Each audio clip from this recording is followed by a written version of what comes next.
What's going on? It's time to huddle up. I'm Garrett Seawright. This is the Daily Huddle on Saturday Glory. Thanks for making us a part of your day. However it is, wherever it is you're doing so, we certainly appreciate it. If you can drop a subscribe, give us a thumbs up on a YouTube video, give us a 5-star review, however and wherever you listen to your podcasts, that will definitely help. And as you see from today's episode, we're talking about the college football playoff and maybe more specifically how the Pac-12 factors into, or the demise of the Pac-12 factors into the future of the college football playoff. And when we talked about it yesterday in the Daily Huddle, that Washington State's president, and you read the story on SaturdayGlory.com, that Washington State's president says, hey, my preference, and I think our preference, is to retool the Pac-12. And that makes sense, especially when you look at it in the context of the college football playoff, where if you just add schools from the American Athletic Conference and the Mountain West to the Pac-12, and Washington State, Oregon State, Stanford, and Cal, which I remain somewhat skeptical that Stanford and Cal want to be academically associated with some of those schools from the Mountain West or American Athletic Conference. When you look at it from a college football playoff perspective, that's best case scenario for Washington State and Oregon State and Cal and Stanford. And I think that is probably the motivating factor of, hey, yeah, is this the best path forward for us? Absolutely, it is. One, you don't got to replace any logos on your gym floor or on your football stadium or any signage or uniforms or anything like that, and that's short-sighted. But the other side is, if the top 5 conference champions are put into the college football playoff, well, that's a little easier path than you drop down to the American or the Mountain West and the Pac-12 completely dissolves. So when you take a look at what the college football playoff looks like as a whole without the Pac-12, and again, this is operating under the idea that the schools in the Mountain West aren't just going to go like, so wait, we're going to dissolve our conference to join your conference when we could just add you 2 schools, and we're not going to do that. And there'll be plenty of time to talk about all of that conference realignment stuff. But when you look at under the guise of the Pac-12 going away, what does the college football playoff look like? How it's currently constructed for the Power 5 is a problem for the Power 5. 100%. Because it opens the door for another group of 5 member to get in to the college football playoff. And that's not what the what power brokers, and I don't want to come off as like there's a college football deep state. I don't want to do that. But they are cognizant of it's best for all involved if 11 of the 12 spots are reserved for the Big Ten, SEC, ACC, and Big 12. It's just a reality. They understand that that's best case scenario for them. So they're going to try to protect that at all costs. So the way it's currently constructed opens the door for a quote unquote lesser school to find themselves in the top 12. And that's not great for them. But is anybody going to address that before it actually happens? Because let me tell you, the first time that and I don't even know a school off the top of my head, makes the playoff rather than 9-3 Auburn or Clemson or Florida State or Iowa, because the way it's constructed, these conference champions can get in automatically, and you have a fluke upset in a conference championship game and somebody who was number 5. For example, a few years ago, Ohio State played an 8-5 Northwestern in the Big Ten championship game. And there's been times where I think UCLA, the first year of the Pac-12 championship, was like 6-6. They just so happened to win the Pac-12 South. And this has always been my argument against automatic qualifiers for conference champions is like, hey, should 8-4 Pitt be in the 12-team playoff if they get a fluke win over 11-1 Clemson in a conference championship game? No, probably not. Should a 7-5 Illinois beat 12-0 Michigan in a conference champion. Should Illinois automatically be in the college football playoff? No.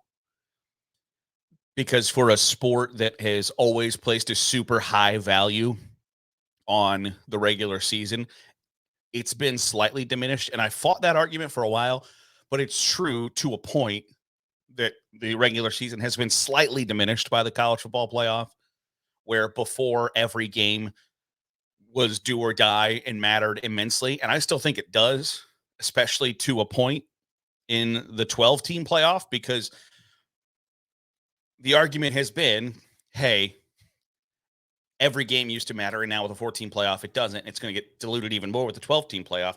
And I disagree with that notion because in the past couple of seasons, there have been like 2 or 3 games that affected the college football playoff. You get your Alabama versus Tennessee. Does that have playoff implications? 100% last year. Yes, absolutely. Ohio State, Michigan. Did that have playoff implications at the end of the year?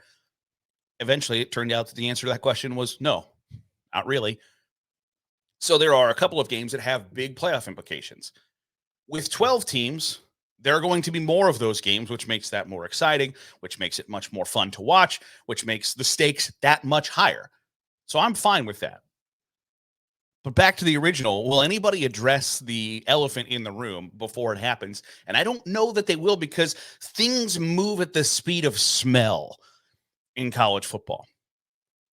The sport's been around for 150 years, and it took 130 to be like, hey, you know what? It would be really smart if we settled who the best team was on the field. So this idea that somebody's going to go, well, hold on a damn minute. Before we let Tulsa in the playoff, before Auburn, let's figure this out. And I think to a fault, sometimes college football is reactionary rather than proactive in settling things before it becomes an issue. And so I do believe actually that this is one of those things that might get settled before the problem arises, that it might be one of those things that somebody's got enough foresight to go, hold on. Are we going to let the Mountain West champ into the college football playoff over, say, Notre Dame? Because the way it's set up, you get a fluke conference champion and a team that went 11-1 in the Mountain West and a team that went 11-1 in the American. And all of a sudden, the SEC champ, which I don't think is likely to happen, or the ACC champ or the Big 12 champ in a fluke game, I don't think that that's going to happen. I don't think that I think there's enough foresight to say, well, hold on a minute. We made these rules when the landscape was a little different. When Arizona State, Utah, Colorado, Oregon, and Washington were members of a different conference. And now they're not. There used to be 5 power conferences, and you could make the argument, and hell, you might be right, of there's really only been 4 power conferences. But if the Pac-12 doesn't retool, there is definitively only 4 power conferences. So can you get everybody on board enough to say, hey, things have changed, situations have changed, circumstances have changed. Maybe we need to tweak these rules a little bit. But the group of 5 schools have no reason to want to change those rules, because absolutely, of course, are they going to want a more wide open path to a college football playoff spot. Not just dollars and cents wise, notoriety, recruiting, fundraising, NIL, all of those things skyrocket if you can put a team in a college football playoff, and it's best for everybody in your conference. So they're not going to want to make that change. So I find that dynamic super interesting, because you're going to have the ACC, Big 12, SEC, and Big 10 angling for one thing, with the Mountain West, MAC, Sun Belt Conference, USA, etc., wanting a completely different thing. Now, do I think that it doesn't get worked out? No, of course not. Somebody will be bought off, and everybody will be told, hey, you'll get a little extra cash at the end of the day if you're willing to concede this. And they will be, and it'll be fine. But because you're dealing with these dueling public relations nightmares of, is the Mid-American Conference going to stand in the way of America's second favorite sport having like a real legitimate fun actual playoff? No, probably not.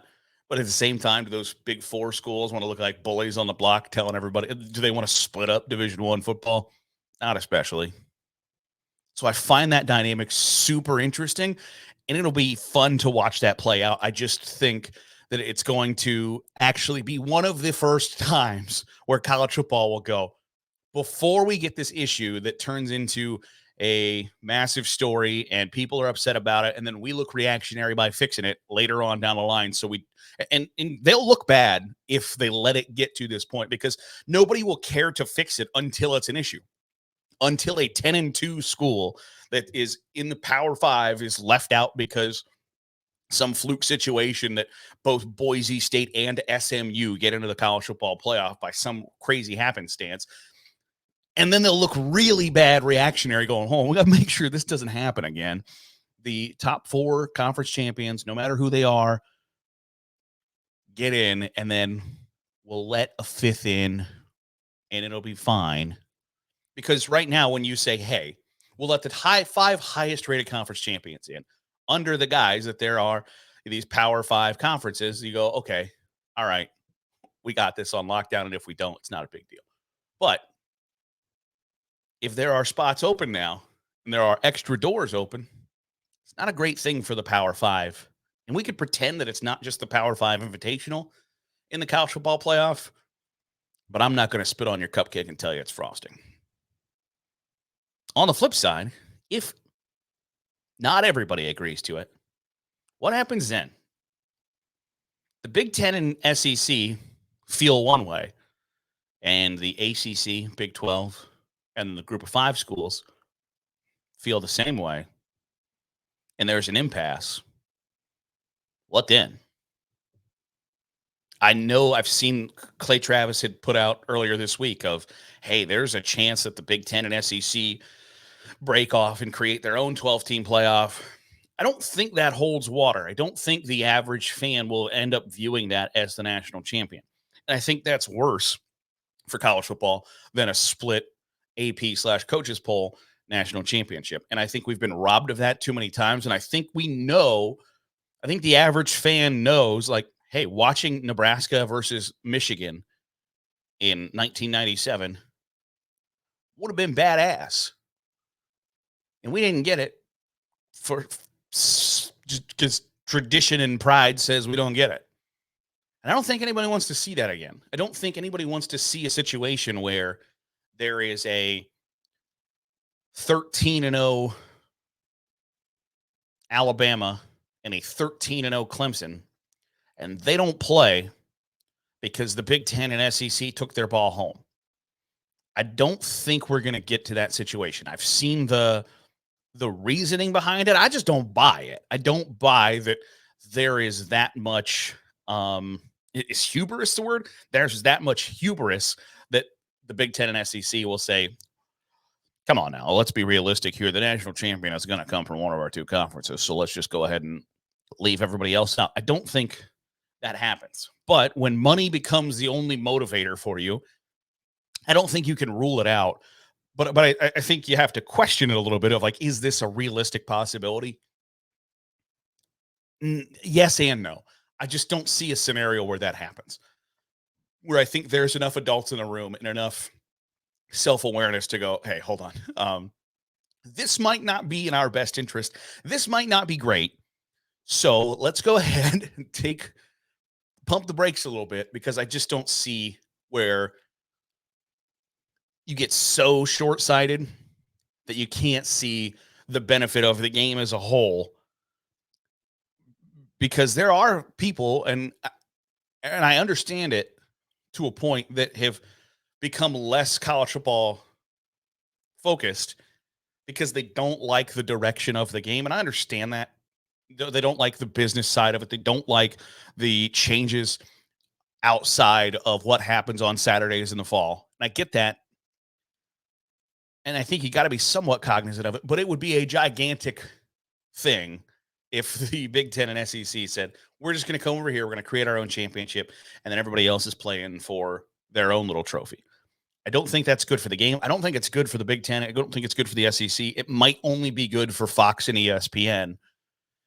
And when you've been told that that's what matters, you can get hypnotized by that. But I think there's enough brain power or lack thereof to say, hey, this isn't great for the sport. Now, college football has shifted in the last 10 years or so where, everything is focused strictly on the playoff for better or worse. Everything is focused on a playoff. And I don't think that it's necessarily a bad thing, but if you care about the perception and the goodwill, which you could argue maybe the Big Ten and SEC don't, with the pillaging of Texas and Oklahoma and Oregon, USC, UCLA, Washington, that they might not care about perception and goodwill. The reports were that the Big Ten didn't want to cannibalize the Pac-12 because of the perception that they were the predators, they were the aggressors. And on Twitter, I had said, hey, listen,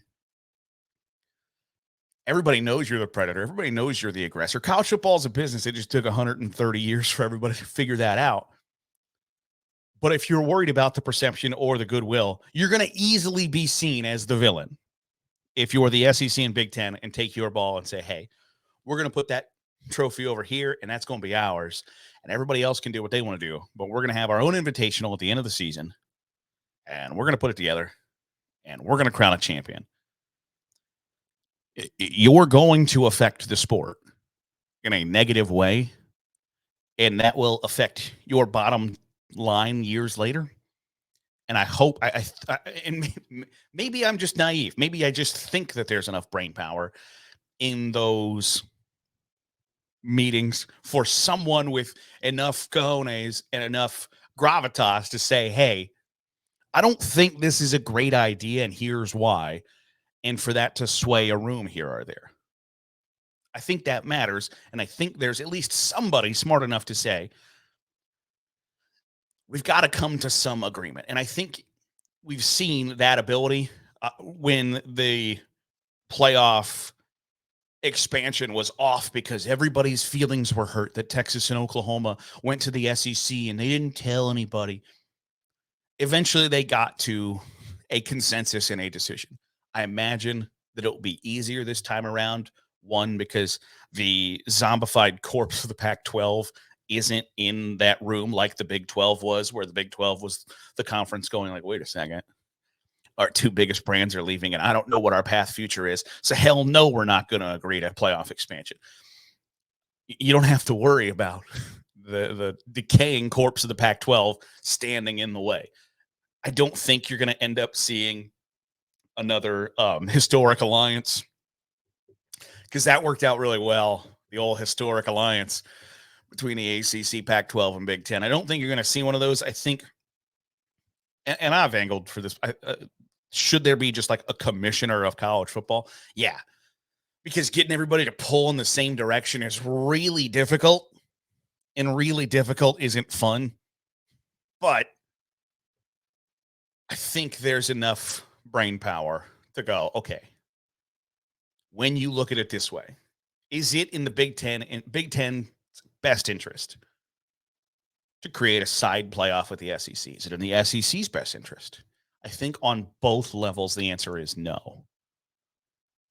That doesn't mean that there won't be people on both sides pushing for different things, but I think you come to the realization at some point that that's not the best thing for the sport, for your conference.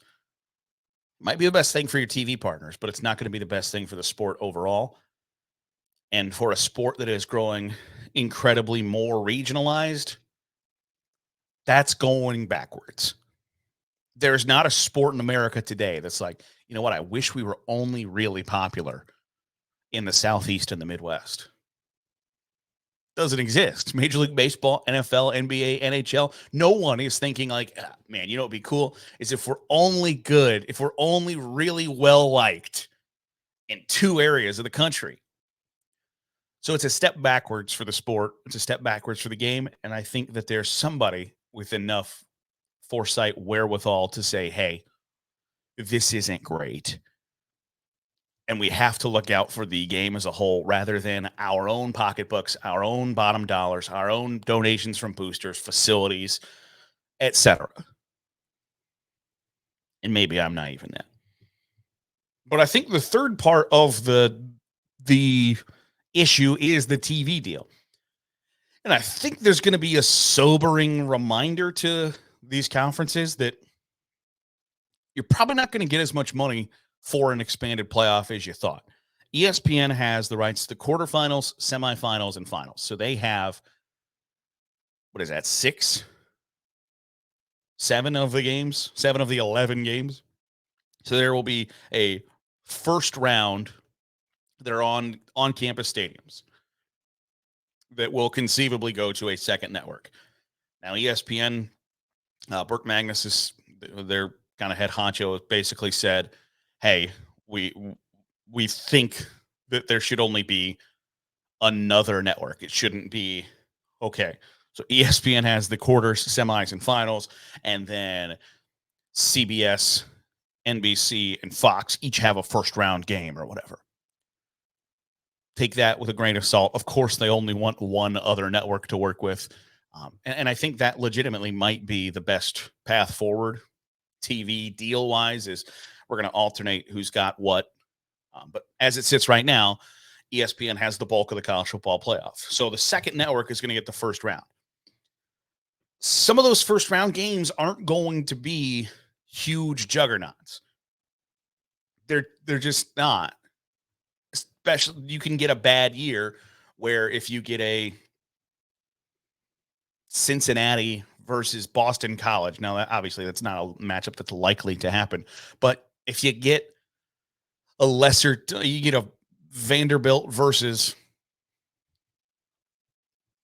Illinois, again, not likely to happen. But if you get a smaller fan base without the name cachet, and plus you're going to have a group of 5 conference champion, it's not great. It's not a great spot for a TV network to be ponying up hundreds of millions of dollars for those 4 games. And they're not going to be in great TV windows either.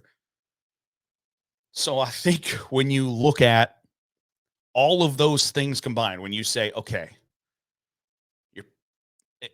the chances that you're going to get a USC, Texas, Oklahoma, Alabama, LSU, Ohio State, Michigan, Clemson, Florida State in those first 4 games isn't great. You're probably not looking at a super marquee matchup where you just got 2 titans of the college football world matching up in the first round. That's going to draw, 16 million viewers or something like that. Like it's just probably not going to pull that number. It's probably not going to have the impact that and from strictly a football perspective, it's going to be fun. It's going to be awesome. But from a TV perspective, it's going to be slightly better than a really big big noon Saturday. And I think Fox is the other network that airs the first round, just because NBC. Are you going to put college football games that you haven't all? Like you're going to put college football playoff games on USA Network? Probably not. They're going to be college football playoff games on CBS Sports Network and Nickelodeon. Not likely. But Fox, you get Fox, FS1. It's a nice little combo to put games on. Honestly, NBC would be like, okay, we're going to put games on Peacock. People will be more angry than they already are, which I don't understand. Like I got Peacock for, I think, $2.13 a month during a special. It's $2.13 a month. It's not that bad. Now I realize it's probably gone up in price since the last year. But thankfully, it was Days of Our Lives. It's Days of Our Lives, the show that was on NBC for 100 years, and then they moved it to Peacock. I don't care about Days of Our Lives, but when the special was $2.13 a month. Yeah, I guess I'll go ahead and sign up for that then. But sorry for the diatribe. But when you look at, you're probably not going to get the dollar figure that you think you are already by not having the Pac 12 in the college football playoff. It will shuffle things a little bit. And it also, I think, will start to kind of pucker up some of those Power Five school conferences, some of the Power Five schools, the conference commissioners, things like that go, wait a second, we're not going to get the dollar figure that I thought we were going to get. And also, we're opening the door for a quote unquote lesser school to come into our invitational. This is not the best case scenario for us. So we've got to figure this out. But it all goes back, I think, to Washington State saying, hey, we want to reestablish the Pac 12. Of course you do. One, you probably think that that Apple TV deal is still on the table for you when it's likely not. If you're saying, okay, instead of Arizona and Arizona State and Utah and Colorado, we've got San Jose State and Fresno State and Wyoming. It probably doesn't have the same dollar figure attached to it. But when you look at, hey, we like our chances to get into the college football playoff better if we add to the Pac 12 rather than drop down somewhere else, it makes sense. But when you put all the things together, there's going to have to be a consensus built, and there's going to have to be an agreement. Getting everybody to pull in that same direction is difficult because everybody's got competing interests. When you have created a college football world where the only thing that matters is the college football playoff, you then can't be upset when the only thing people prioritize is the college football playoff and money. So I don't know where they go from here, but it's going to be really interesting to watch, I think, because there's going to be a faction that wants the rules rewritten. It's going to be a faction that's just A-okay with how the rules sit right now. That'll do it for today's edition of the Daily Huddle. Again, thank you for making us a part of your day, however it is, wherever it is you do so. Certainly appreciate it. Give Saturday Glory a subscribe, a thumbs up on YouTube, and give us a 5-star review. Like us, share us with your friends. However you can help us out, we certainly appreciate it. I will catch you tomorrow. Still got time to talk about why it's not a big deal that your favorite team hasn't named their starting quarterback yet. And also, why is Jim Harbaugh saying no thank you to a plea deal with the NCAA? I got a couple ideas, and we'll share them later in the week. We'll catch you next time right here on Saturday Glory.